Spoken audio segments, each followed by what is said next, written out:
Yan. So, yan ang ating carport na ginamit for the staging of the scaffolding. And then, ito naman ang mga nasimulan na nating assemblies, no, for the columns. Of course, na-check naman na natin na in-line sila doon sa ating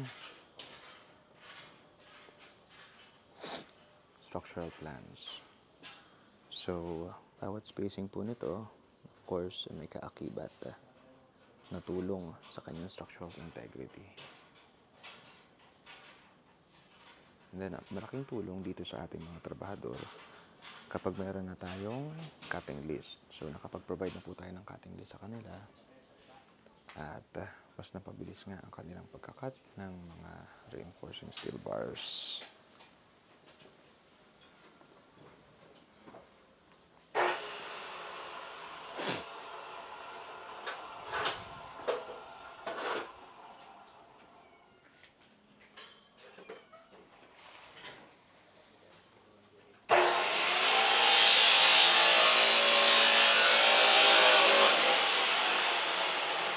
Yung mga semento, nakakarating lang. Ito si Foreman Jomar. Ha?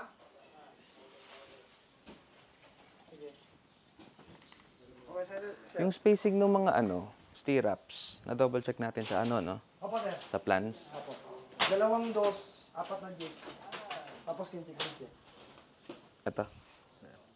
Okay. 2 dos, 4 gis. 15-15. Maghuhulog na ba tayo ngayon? Opo, sir. Bubulog ako ngayon. Doon sa walang tubig. Ito, sir. Yung mga nandito. Tapos pinakalusakan ko lang walang bato kasi wala pa tayong concrete space, sir. Okay. Ayan, pwede yan. Sakto, din tayo kung limas. Ang kinuha ko na lang yung level ng tubig, dinouble check ko lang kami. Sakto naman tayo ganun. Ito rin pala.